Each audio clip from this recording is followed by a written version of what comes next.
Setelah transformasi itu, ia menatap Cici dengan tatapan dingin dan berkata, bahwa kemanapun Cici pergi, dirinya akan selalu bisa menemukannya. Mendengar itu, Cici menyadari bahwa Demon Burial sepenuhnya berada di bawah kendali kekuatan Dark Gear dan berkata, jika Elder Axe adalah orang yang bodoh.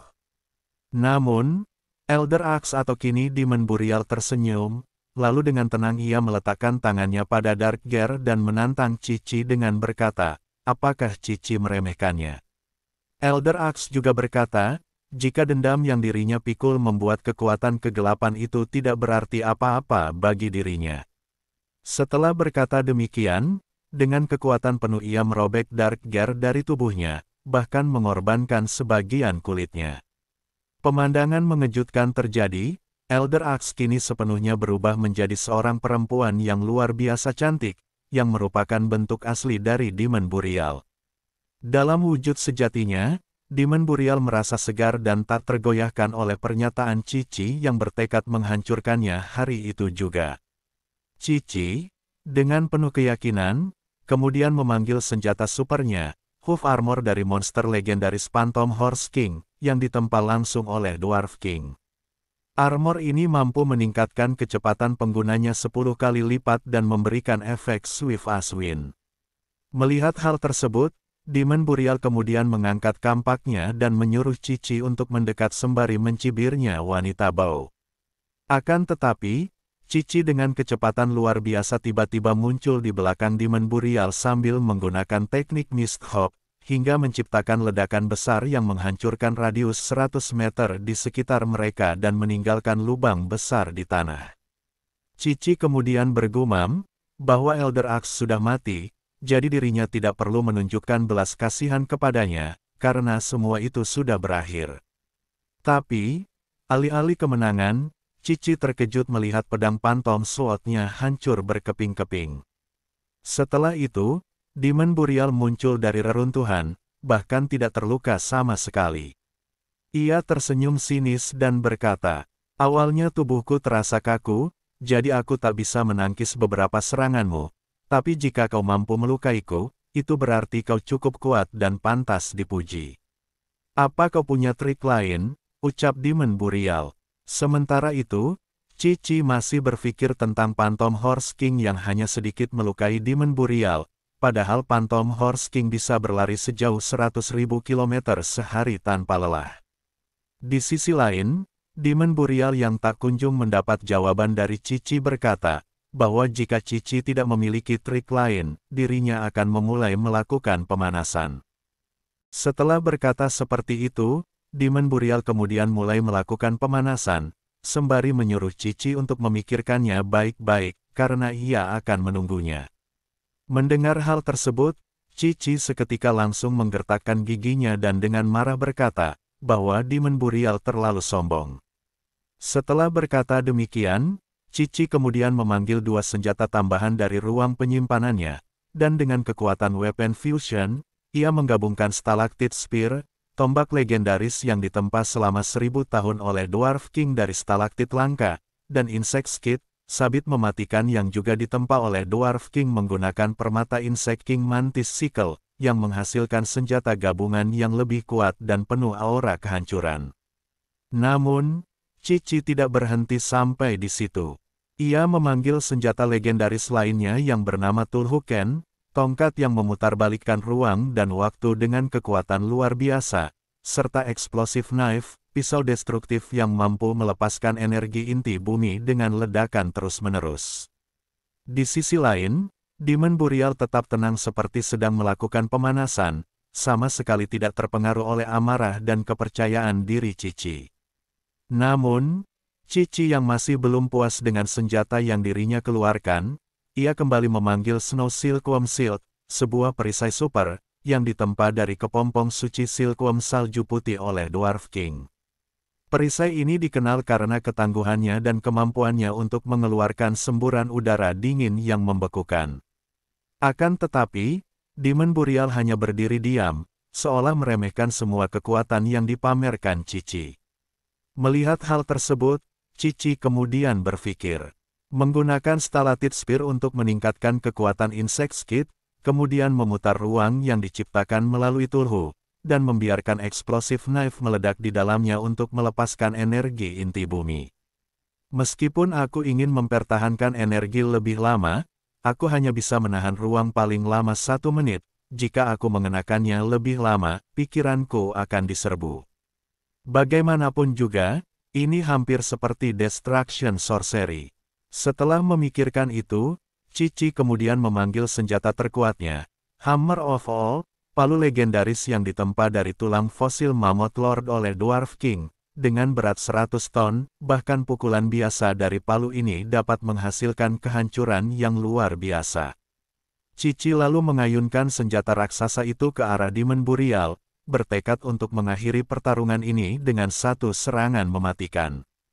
Seketika itu, sebuah serangan kuat yang bernama The Arrow of Destruction langsung melesat ke arah Demon Burial.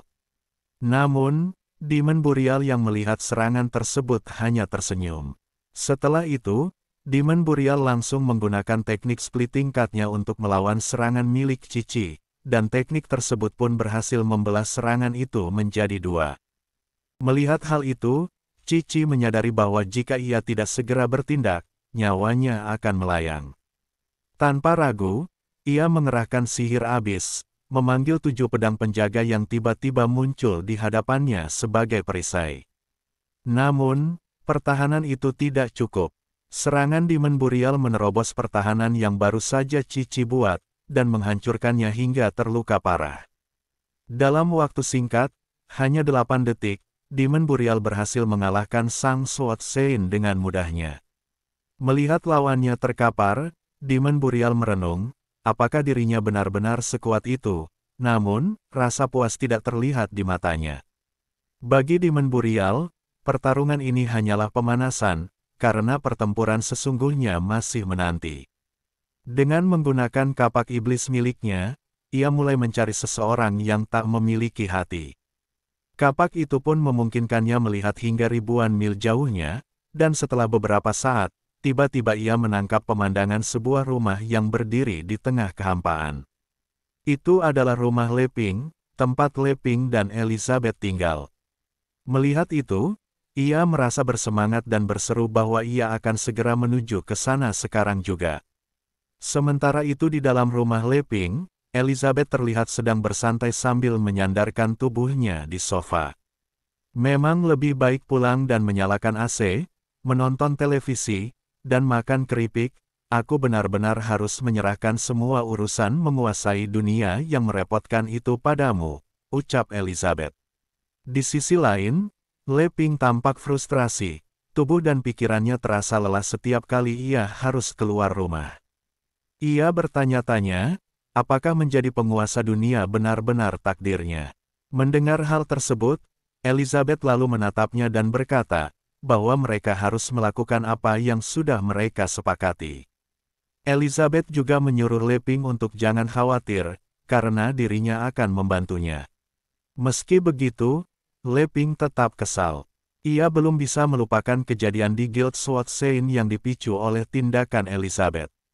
Dia lalu meminta Elizabeth untuk memberitahunya terlebih dahulu, jika ingin melakukan tindakan seperti itu di masa depan.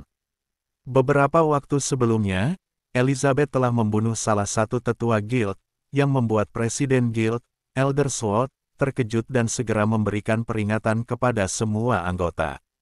Butler Ash, Anna si gadis berambut merah, dan saudara perempuannya langsung mencabut pedang mereka untuk menyerang Elizabeth. Tidak hanya itu, Blue Sword pun melepaskan pedang Ki-nya, tetapi setelah tubuhnya diambil alih oleh Great Apostle, kekuatan Ki-nya kini hampir sepenuhnya lenyap. Di sisi lain, Pangeran Brian hanya bisa terpana melihat kekuatan luar biasa Elizabeth dan memutuskan untuk tetap berada di pinggir, menyaksikan semuanya tanpa terlibat. Setelah kekacauan mereda, Bruce kemudian mencoba menenangkan situasi, meminta semua orang mendengarkan penjelasannya. Dia kemudian menoleh ke Leping, dan meminta penjelasan darinya tentang situasi saat ini. Namun, Leping yang kebingungan tidak memahami apa yang dimaksud oleh perkataan Bruce tersebut. Elizabeth pun akhirnya mengambil alih penjelasan dan mengatakan, bahwa mengingat level kekuatan mereka, tidaklah mengherankan jika Guild Sword Saint telah disusupi oleh Dark Guild. Leping yang masih bingung kemudian bertanya, apa maksud dari perkataan Elizabeth? Sebagai jawaban, Elizabeth menunjukkan teknik pedang yang pernah diberikan oleh Tagore kepada Leping, sambil menegaskan agar semua orang memperhatikannya. Setelah itu, Elizabeth kemudian melepaskan sihir tekadnya, dan tiba-tiba, seekor parasit muncul di hadapan mereka. Presiden Guild, Elder Sword, sangat terkejut melihat keberadaan parasit tersebut.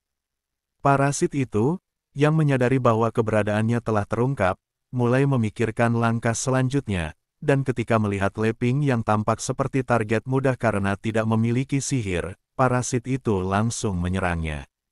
Serangan mendadak itu membuat Leping tak sempat bereaksi, namun, Elizabeth bertindak cepat dan berhasil membunuh parasit tersebut dalam sekejap. Setelah parasit itu hancur, Butler Ash menyadari bahwa tubuh Tagore sebenarnya adalah hasil dari teknik mantra. Luna yang ada di sana terkejut mendengar fakta tersebut dan dirinya kemudian bertanya-tanya, apakah bahkan sosok besar seperti Tagore telah bergabung dengan Dark Guild. Sementara Ana menjelaskan, bahwa hal itu masuk akal, karena semakin banyak orang yang menerima kekuatan Dark Guild, dan mereka berhasil menghindari deteksi dari Sword of Purification melalui teknik-teknik yang canggih. Elizabeth pun kemudian menambahkan, bahwa teknik ini lebih dari sekadar mekanisme sederhana. Elizabeth kemudian berdiri dan lanjut menjelaskan, bahwa jika mereka membiarkan musuh tersebut melancarkan teknik besar, seluruh area ini akan berubah menjadi tempat penetasan berskala besar. Ia lalu tertawa kecil sambil berkata, bahwa itu akan sangat konyol. Sementara itu, Leping masih terpukul setelah pertemuan itu dan bertanya-tanya, apakah yang menyerangnya benar-benar parasit. Elder Sword dengan penasaran, kemudian bertanya pada Elizabeth, bagaimana ia bisa mendeteksi parasit tersebut. Namun, Elizabeth menolak mengungkapkan metodenya, hanya berkata bahwa hal itu bukan urusan Elder Sword. Mendengar jawaban tersebut, Elder Sword tertawa dan berkata, bahwa meskipun mereka telah melemah, mereka masih tidak bisa diremehkan. Di sisi lain, Bruce yang melihat situasi itu tampak sangat terkejut dan dalam hatinya ia berkata, ini buruk, Elder adalah seseorang yang sangat sensitif terhadap harga dirinya. Jika dia tidak mengenali identitas Tuan Leping dan Demon Queen, dia pasti akan menganggap mereka tidak penting, dan jika dia sampai menyinggung Demon Queen, akibatnya akan sangat fatal. Setelah berpikir demikian, Bruce lalu berkata kepada Leping, bahwa jika Leping memahami apa yang baru saja terjadi, bisakah dia menjelaskan kepada semua orang? Namun, Leping yang masih kebingungan tentang apa yang terjadi dan belum memahaminya, tiba-tiba dihentikan oleh Elizabeth. Ia menarik tangan Leping sambil berkata, waktunya minum teh sore, dan waktu diskusi sudah selesai. Elizabeth kemudian menarik Leping sembari berkata, bahwa Leping harus pulang bersamanya sekarang. Leping pun berpamitan pada Bruce sambil berkata, sampai jumpa lain waktu. Melihat hal itu, Bruce benar-benar ketakutan. Ia berpikir, jika Leping tidak bisa menjelaskan dirinya dengan jelas, tetua yang pelit itu pasti akan membuat masalah untuknya, bahkan jika Sword Saint kembali, tidak akan ada cara untuk menyelamatkan situasi ini. Elizabeth menjadi sangat marah pada Bruce, lalu bertanya dengan nada tajam, apa kau ingin mati? Mendengar hal itu, Bruce langsung menutup mulutnya karena sangat ketakutan. Setelah itu, Bruce melambaikan tangan saat melihat Leping pergi dengan wajah yang dipaksakan senang. Sementara itu, Elder Sword memerintahkan Ash untuk mengikutinya, karena mereka akan segera pergi ke selatan untuk menyelidiki masalah Sword Saint. Kembali ke masa kini, Leping berkata kepada Elizabeth, bahwa kalau hal seperti itu terjadi lagi di masa depan, dirinya meminta tolong agar Elizabeth memberitahunya terlebih dahulu, supaya ia bisa bersiap secara mental. Elizabeth pun hanya mengangguk sambil berpikir. Ada dua informasi penting yang perlu disebutkan sekarang. Pertama, bahwa kacamata pria itu bisa mendeteksi sihir orang lain, mungkin dibuat dari mata iblis merah milik Jim.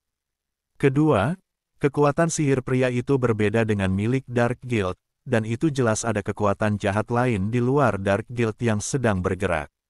Tapi itu tidak penting, Emilia telah menghancurkan markas besar Dark Guild, jadi sumber masalah ini sudah tidak ada lagi, lalu sisanya hanya tinggal diserahkan pada Leping sebagai seorang petualang. Sementara itu, Leping masih merasa terguncang oleh sihir yang dia lihat sebelumnya, namun, ia sangat lega karena makhluk semacam itu tidak tinggal di halamannya. Meski begitu, rasa ingin tahunya muncul, dan ia bertanya pada Elizabeth, tentang bagaimana cara Elizabeth bisa merasakan bahwa orang itu adalah orang jahat.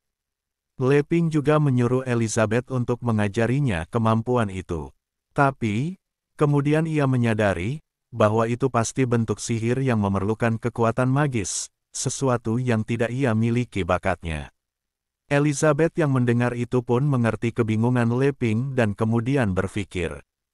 Ketika kaca pendeteksi kekuatan sihir digunakan, tidak ada pantulan sihir yang muncul. Jika kau tidak sekuat aku, kau tidak akan bisa mendeteksinya dalam kondisi normal. Namun, dengan memakai pakaian yang kau buat, kau tidak membutuhkan pantulan sihir untuk mendeteksi segala niat jahat yang pihak lain ingin lakukan padamu. Merasa diremehkan, dalam penglihatan Elizabeth melihat jika Leping bertanya, apakah pertanyaannya dianggap sebagai ejekan, seolah-olah ia sedang menantang otoritas Elizabeth sebagai Ratu Iblis. Elizabeth, yang tampak kesal kemudian bergumam, bahwa Leping tidak layak mendapatkan perhatiannya. Dalam kegelisahannya, Leping kembali bertanya, apa yang seharusnya ia lakukan selanjutnya. Apakah benar cukup dengan mengayunkan pedang 1000 kali sehari? Aku juga butuh mempelajari jurus pedang bukan, tapi Guild Sword Saint bahkan menolak menerimaku. Kenapa kau tidak mengajariku saja? Pintanya dengan penuh harap. Akan tetapi, Elizabeth dengan tegas menolak. Dia menjelaskan, bahwa jika Leping ingin menguasai dunia, dia harus sepenuhnya mengandalkan ilmu pedang dan sihirnya sendiri. Selain pakaian yang dia buat, Leping tidak boleh membawa hasil karyanya yang lain. Elizabeth menambahkan bahwa meskipun dia akan menemani dan membimbingnya, dia tidak akan mengajarkan sihir atau ilmu pedang. Bingung dengan penjelasan Elizabeth, Leping kemudian bertanya, kapan mereka sepakat tentang syarat tersebut. Elizabeth pun lalu dengan dingin menjawab, jika baru saja mereka menyepakati itu. Leping yang kesal kemudian mengancam akan mencari bimbingan dari Bruce, karena Leping beranggapan, bahwa bahkan jika Bruce beralih ke kartu, dia seharusnya masih bisa mengajarinya ilmu pedang yang dia pelajari sebelumnya. Namun, saat sedang mengatakan itu, tiba-tiba Holy Sword Alpha berubah menjadi wujud manusianya. Alpha kemudian menyarankan Leping untuk menyerah, karena dirinya tidak menemukan ilmu berpedang yang murni di Bruce dan yang lain. Alpha juga berkata, bahwa mereka sama sekali tidak akan bisa mengajarinya. Leping yang semakin bingung pun kemudian bertanya, tentang apa ilmu pedang murni yang disebutkan oleh Alpha barusan. Mendengar hal itu, Alpha lalu menjelaskan dengan berkata, bahkan tanpa bergantung pada sihir, teknik mereka tidak akan efektif. Lagi pula, siapa yang ingin mempelajari ilmu pedang murni hanya untuk memperkuat tubuh, jika sihir tersedia? Leping, yang akhirnya mengakui logika Alpha, dirinya kemudian berkata, apa yang kamu katakan masuk akal. Di dunia sihir ini, pertempuran memang menuntut penggunaan teknik pedang sihir, yang mengintegrasikan kekuatan sihir. Namun, tiba-tiba, sebuah ingatan tentang seni pedang murni dan penguatan tubuh muncul di benaknya. Dengan semangat, Leping bangkit dari tempat duduknya dan berjalan menuju rak buku, seraya berseru bahwa ia telah menemukan apa yang ia cari. Holy Sword Alpha, yang penasaran, bertanya-tanya apa yang telah ditemukan oleh Leping, terutama karena ini adalah kunjungannya yang pertama setelah sekian lama. Sementara itu, Leping kemudian teringat bahwa ia pernah mendapatkan barang itu secara acak sebagai hadiah dari sistem, hanya untuk membiarkannya tergeletak di rak buku dan tertutup debu. Leping lalu terus mencari buku yang dirinya maksud. Sementara itu, Holy Sword Alpha sambil melihat ke arah Elizabeth merasa penasaran tentang tempat macam apa yang bisa membuat Elizabeth begitu terikat, hingga tidak lagi tertarik untuk menguasai dunia. Alpha pun kemudian memutuskan untuk menyelidiki, tetapi dirinya sangat terkejut dengan banyaknya benda asing yang ia temui. Apa ini semua? Pikirnya penuh keheranan. Saat ia terus menjelajah, tiba-tiba ia merasakan niat membunuh yang sangat kuat. Tidak dapat mengenali sumbernya, ia merasa seperti telah terbunuh secara cepat dan dingin, seperti dibunuh oleh seorang pembunuh profesional. Setelah itu, Alpha pun kemudian berpikir, apakah itu dia? Tidak, niat membunuh seperti ini terlalu tajam untuknya. Apakah itu dia yang lain? Tapi itu tidak mungkin, niat membunuhnya seharusnya jauh lebih ganas dan menakutkan. Kemudian Alpha menyadari bahwa niat itu berasal dari dapur. Dengan rasa penasaran yang memuncak, ia pergi ke sana dan terkejut melihat sumbernya adalah pisau dapur milik Leping. Bagaimana mungkin ini terjadi? Aku adalah Raja Senjata, Holy Sword Alpha, pikirnya, tak mampu memahami bagaimana ia bisa merasa terancam oleh pisau dapur. Diliputi oleh ketakutan, ia melarikan diri dari rumah, berseru bahwa ia tidak akan tinggal di sana lagi. Melihat itu, Leping bingung dengan kepergian Alpha yang tiba-tiba, namun tidak terlalu memikirkannya, karena dirinya akhirnya menemukan apa yang ia cari, itu adalah sebuah buku tentang teknik pedang Tai Chi, yang terkenal karena kemudahan belajarnya dan manfaat kesehatannya, seperti pencegahan penyakit, perpanjangan umur, serta pemeliharaan kebugaran. Teknik ini bahkan diklaim dapat mencegah osteoporosis dan radang sendi, serta mengungkap misteri alam.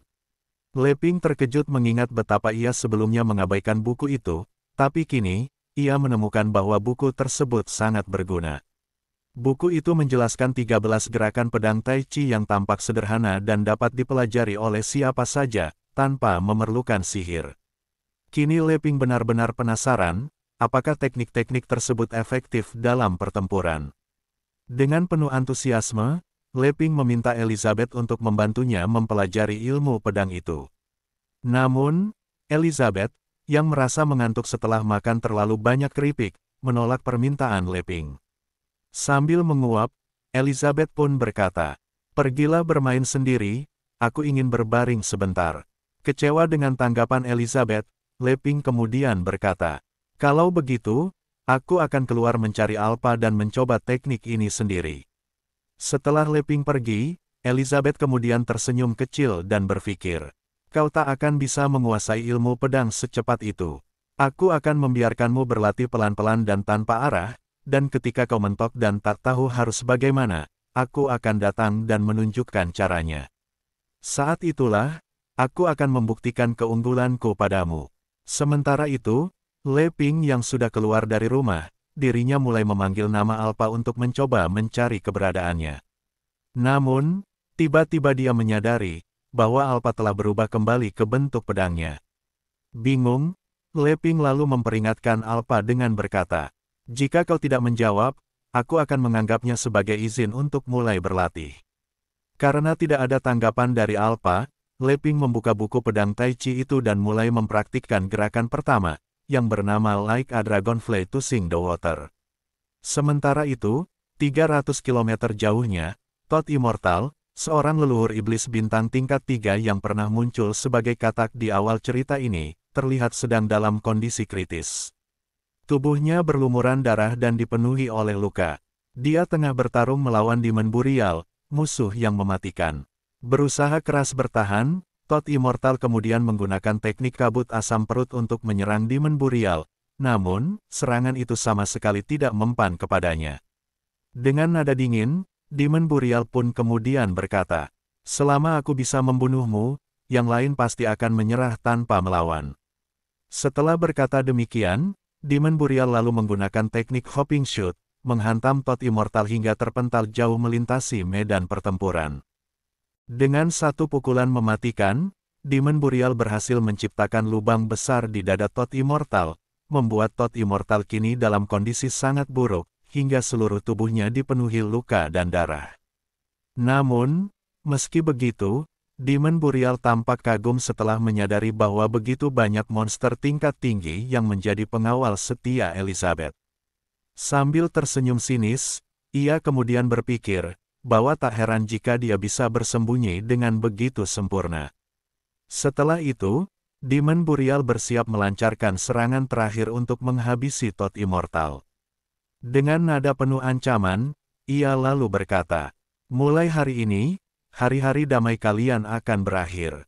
Namun, sebelum serangannya mencapai sasaran, Wong Kai tiba-tiba muncul dan menyelamatkan Thoth Immortal, dengan menggunakan medan energi penyerap suara. Melihat musuh baru yang muncul tiba-tiba, Demon Burial tampak terkejut, sedangkan Wong Kai nampak baru bangun dari tidurnya.